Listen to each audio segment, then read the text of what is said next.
नमस्कार, आप सभी का स्वागत है यूट्यूब चैनल कुमार फाइनेंस पर। इस वीडियो में हम बात करेंगे one of the reliable group से आने वाली दो कंपनीज के बारे में, जिसका नाम है बजाज फाइनेंस और बजाज फिनसर्व। बहुत लोग का ये कंसर्न रहता है क्या इन दोनों को किसी को अपने पोर्टफोलियो में ऐड करना चाहिए, या दोनों में से किसी एक को अगर कोई चाहता है अपने पोर्टफोलियो में ऐड करना, फिर इन दोनों स्टॉक्स में से किसको ऐड करना चाहिए।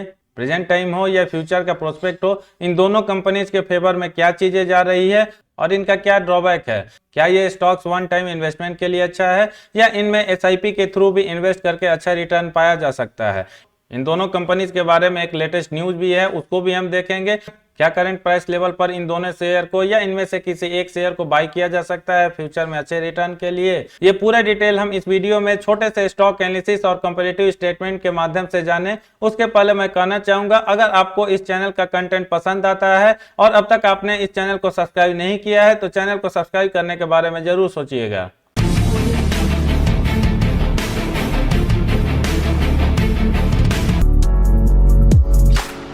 सबसे पहले हम बात करते हैं बजाज फाइनेंस लिमिटेड के बारे में। ये बजाज ग्रुप से आने वाली कंपनी तो है ही, एनबीएफसी सेक्टर में काफी इस कंपनी का स्ट्रॉन्ग प्रेजेंस है। अगर इसके बिजनेस की बात किया जाए तो मेनली ये कंपनी लेंडिंग के बिजनेस में एंगेज्ड है और इसका लेंडिंग पोर्टफोलियो भी काफी डाइवर्सिफाइड है, क्योंकि इसका लेंडिंग बिजनेस के बहुत सारे सेगमेंट में होता है, जैसे रिटेल, एसएमईज और कमर्शियल कस्टमर्स, जिसका स्ट्रॉन्ग और सिग्निफिकेंट प्रेजेंस बना हुआ है अर्बन और रूरल इंडिया में। इस कंपनी के फंडामेंटल को लेकर तो कोई डाउट नहीं है, क्योंकि इसका बिजनेस लगातार पिछले कई सालों से ग्रो करते हुए आ रहा है और पिछले 12-13 सालों का आप रिकॉर्ड देखेंगे तो शायद ये शेयर सबसे बड़ा मल्टी बैगर साबित हुआ है। इसलिए इसके स्टॉक एनालिसिस को छोटा रखते हुए पिछले कुछ सालों का पास्ट परफॉर्मेंस देख लेते हैं और करंट लेवल पर इसमें इन्वेस्ट किया जा सकता है या नहीं उसको देखेंगे, और फिर हम कंक्लूजन पार्ट में बात करेंगे बजाज फाइनेंस और बजाज फिनसर्व में कौन सा बेस्ट ऑप्शन हो सकता है आपके लिए, चाहे आपका व्यू मीडियम टर्म हो या लॉन्ग टर्म हो। इस कंपनी का पिछले कुछ सालों का एनुअल रिपोर्ट देखें, उसमें सबसे पहले हम प्रॉफिट एंड लॉस स्टेटमेंट देख लेते हैं। यहां पर इस कंपनी का रेवेन्यू यानी सेल्स 5,392 करोड़ देखने को मिल रहा है मार्च 2015 एनुअल रिपोर्ट के हिसाब से, जो बढ़ के मार्च 2021 एनुअल रिपोर्ट में 26,668 करोड़ तक पहुंच चुका है। यानी इस कंपनी का रेवेन्यू मात्र पिछले 7 सालों में ही 5 गुना के आसपास ग्रो किया है। किसी भी एनबीएफसी सेक्टर से आने वाली कंपनी के लिए इंटरेस्ट उतना बड़ा रोल प्ले नहीं करता है, क्योंकि कई बार मैं जब भी वीडियो बनाता हूं किसी बैंक या एनबीएफसी सेक्टर से आने वाली कंपनी के बारे में, मैं बताते आ रहा हूं इन कंपनीज का काम ही यही होता है, एक हाथ से वो कर्ज उठाते हैं और दूसरे हाथ से कर्ज को डिस्ट्रीब्यूट करके जो बीच का इंटरेस्ट होता है उसमें एक्सपेंसेस काट के जो भी बचता है वही इन कंपनीज के लिए प्रॉफिट होता है। इस कंपनी का फाइनेंशियल मार्जिन का परसेंटेज अब देखें तो लगातार अच्छा और स्ट्रॉन्ग बना हुआ है, क्योंकि मार्च 2015 एनुअल रिपोर्ट में ये 25% था। अगले 4 सालों तक ये लगातार आपको बढ़ता हुआ दिखेगा और मार्च 2019 एनुअल रिपोर्ट में तो ये 34% हो जाता है, और यहां से अगले 2 एनुअल रिपोर्ट मार्च 2020 और मार्च 2021 में थोड़ा सा डिक्लाइन होता हुआ दिखेगा,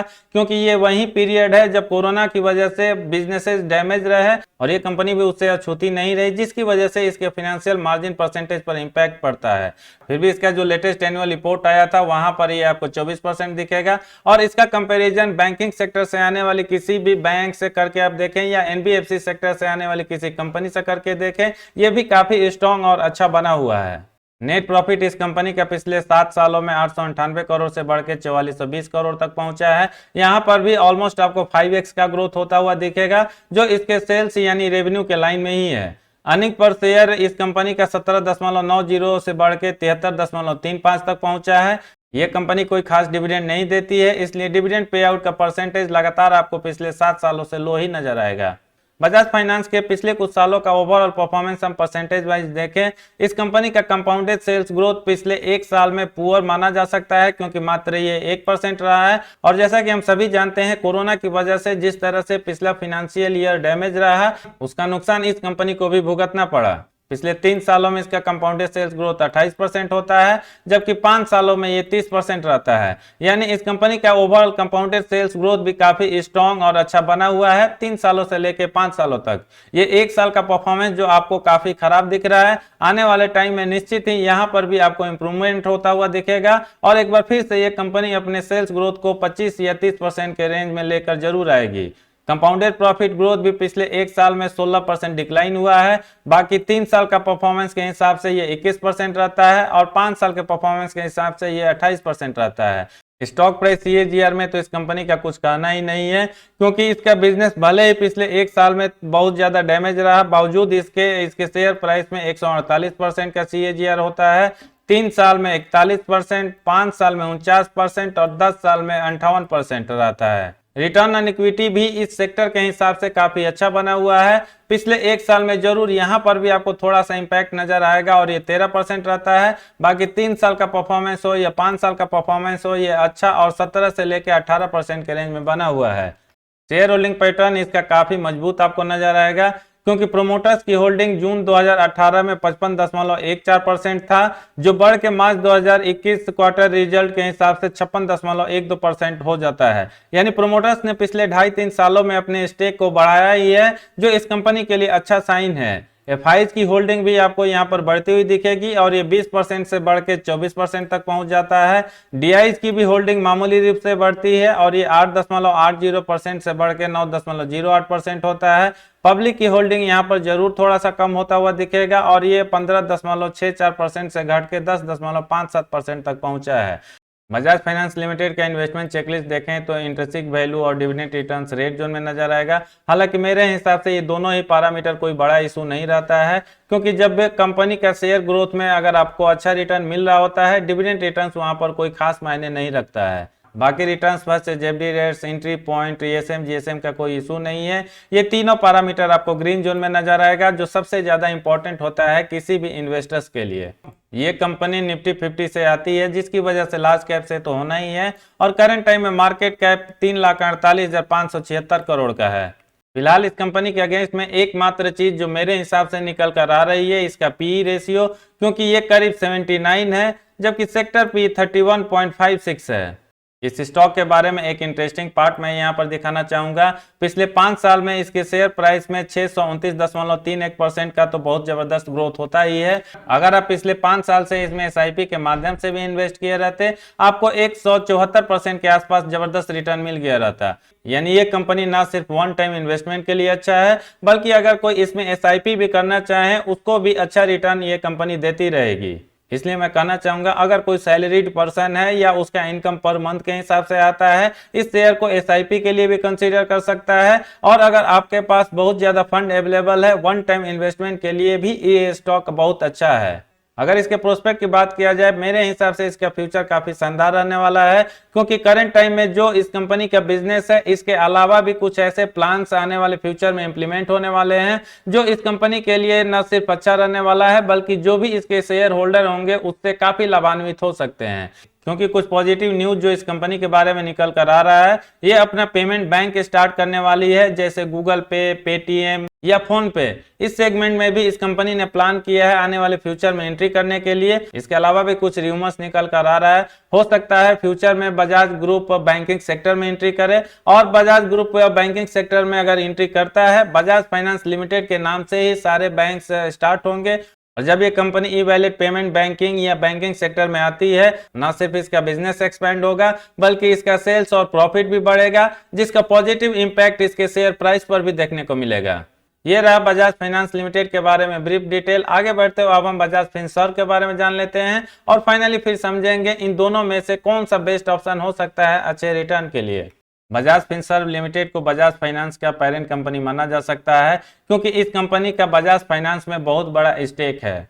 बजाज फिनसर्व के बिजनेस की बात किया जाए तो ये कंपनी फाइनेंशियल सर्विसेज को प्रमोट करती है, जैसे फाइनेंस, इंश्योरेंस और वेल्थ मैनेजमेंट एक्सेट्रा। इस कंपनी का इंश्योरेंस सेक्टर में जो प्रेजेंस है, मेनली वो जनरल इंश्योरेंस में है, जो कि एक अच्छा प्रॉफिटेबल बिजनेस माना जाता है। इसके अलावा ये कंपनी अपने सब्सिडरीज कंपनी में भी ज्वाइंट वेंचर करके रखती है या उसमें अपना कैपिटल इन्वेस्ट करती है। और जैसा कि मैंने बताया, बजाज फाइनेंस में इस कंपनी का बहुत बड़ा स्टेक है, यानी बजाज फाइनेंस में एक बड़ा फंडिंग बजाज फिनसर्व का है। ये रहा बजाज फिनसर्व के बिजनेस के बारे में ब्रीफ जानकारी। आगे बढ़ते हुए इसका बिजनेस हो या फाइनेंशियल स्टेटमेंट हो, पिछले कुछ सालों का हम डिटेल देख लेते हैं। बजाज फिनसर्व का पास्ट परफॉर्मेंस देखने के लिए सबसे पहले प्रॉफिट एंड लॉस स्टेटमेंट देख लेते हैं। ये डेटा अवेलेबल है मार्च 2010 एनुअल रिपोर्ट से लेकर मार्च 2021 तक। इस पीरियड में कंपनी का रेवेन्यू 982 करोड़ से बढ़ के 60,591 करोड़ तक होता है। यानी इस कंपनी का रेवेन्यू पिछले 12 सालों में 61-62 गुना बढ़ जाता है, जो किसी भी कंपनी के लिए एक बहुत बड़ा अचीवमेंट है। फाइनेंशियल प्रॉफिट भी इस कंपनी का जबरदस्त तरीके से बढ़ा है इस पीरियड में, और ये 811 करोड़ से बढ़ के 10,360 करोड़ तक पहुंचा है।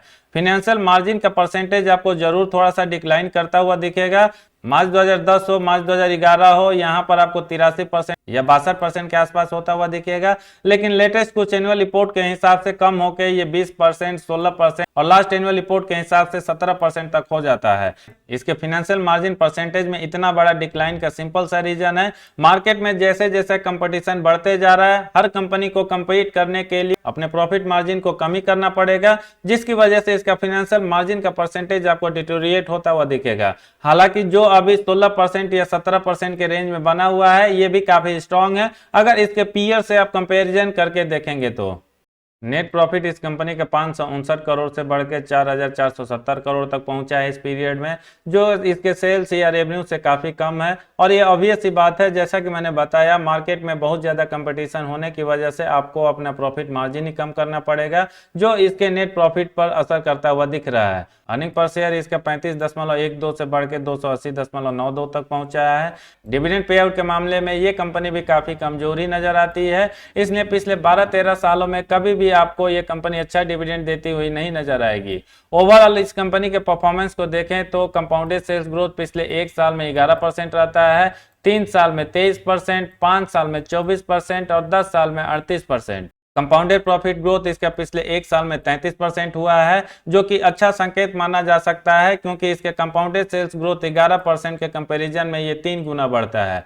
3 साल और 5 साल के परफॉर्मेंस के हिसाब से ये 19% रहता है, जो थोड़ा सा कमजोर नजर आ रहा है इसके सेल्स ग्रोथ के कंपैरिजन में। 10 साल के परफॉर्मेंस के हिसाब से भी इसका प्रॉफिट ग्रोथ अच्छे तरीके से बढ़ता है और ये 16% रहा है। हालांकि ये भी कमजोर माना जा सकता है इसके कंपाउंडेड प्रॉफिट ग्रोथ के कंपेरिजन में, क्योंकि ये 38% हुआ है। स्टॉक प्राइस CAGR में भी इस कंपनी का परफॉर्मेंस काफी तगड़ा बना हुआ है, क्योंकि मात्र पिछले 1 साल में इसके शेयर प्राइस में 128% का ग्रोथ हुआ है, 3 साल में 26%, 5 साल में 45% और 10 साल में 37%।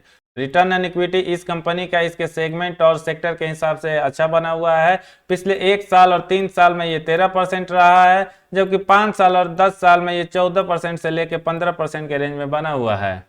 बजाज फिनसर्व के भी शेयर होल्डिंग पैटर्न में आपको प्रोमोटर्स की होल्डिंग बढ़ती हुई दिखेगी पिछले 2.5-3 सालों में, क्योंकि जून 2018 में इनकी होल्डिंग 58.35% था, जो बढ़ के मार्च 2021 क्वार्टर रिजल्ट में 60.80% तक पहुंच चुका है। FIs की होल्डिंग यहां पर भी आपको बढ़ती हुई दिखेगी और ये 7.47% से बढ़ के 9.07% तक पहुंचा है। DIs की होल्डिंग यहां पर जरूर आपको कम होता हुआ दिखेगा और ये 7.29% से कम होकर 6.09% तक पहुंचा है, जबकि पब्लिक की होल्डिंग में भी आपको थोड़ी सी गिरावट देखने को मिलेगी और ये 26.89% से कम होकर 23.87% तक पहुंचा है। ओवरऑल इसके शेयर होल्डिंग पैटर्न को देखें तो अच्छा ही माना जा सकता है, क्योंकि प्रमोटर्स ने इस कंपनी में अपनी स्टेक को लगातार बढ़ाया है और FIs की भी होल्डिंग यहां पर बढ़ती हुई दिख रही है। बजाज फिनसर्व के इन्वेस्टमेंट चेकलिस्ट में जो 5 पैरामीटर दिया हुआ है, इसका भी इंट्रिंसिक वैल्यू, डिविडेंड रिटर्न्स आपको रेड जोन में नजर आएगा। बाकी returns versus FD rates, entry point और ASM GSM का कोई इशू नहीं है। ये तीनों पैरामीटर यहाँ पर भी आपको ग्रीन सिग्नल देता हुआ दिखेगा। ये कंपनी भी लार्ज कैप से आने के साथ ही निफ्टी 50 से बिलोंग करती है और करंट टाइम में मार्केट कैप इसका 1,87,926 करोड़ है। की मैट्रिक्स में इसका पी रेशियो बजाज फाइनेंस के कंपैरिजन में कम और सेक्टर पी के कंपैरिजन में ज्यादा नजर आएगा, क्योंकि फिलहाल ये 42.04 है, जबकि सेक्टर पी 31.56 है। इस स्टॉक के पिछले 5 सालों के रिटर्न की बात करें तो वन टाइम इन्वेस्टमेंट के अगेंस्ट में 538.63% होता है, जबकि अगर कोई 5 साल पहले इस शेयर में SIP किया होगा उसको भी 112% के आसपास रिटर्न मिल रहा होगा।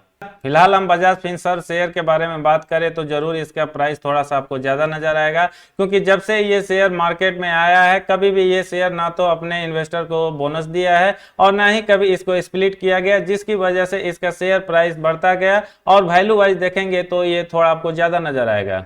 करंट टाइम में मुझे कोई भी कमजोरी इस कंपनी में नजर नहीं आ रहा है, क्योंकि पी रेशियो इसका कंट्रोल में है। इस शेयर का करंट मार्केट प्राइस इसके बुक वैल्यू से कोई बहुत ज्यादा नहीं चल रहा है। इसका सेल्स ग्रोथ हो, प्रॉफिट ग्रोथ हो या फिनेंशियल मार्जिन का परसेंटेज हो, हर तरफ इस कंपनी का परफॉर्मेंस अच्छा ही नजर आ रहा है। इसके अलावा ये कंपनी बजाज फाइनेंस में एक स्ट्रॉन्ग स्टेक होल्डर है, यानी अगर बजाज फाइनेंस अपने बिजनेस से जो भी प्रॉफिट करेगी वहां से भी इस कंपनी को प्रॉफिट में हिस्सेदारी मिलती रहेगी।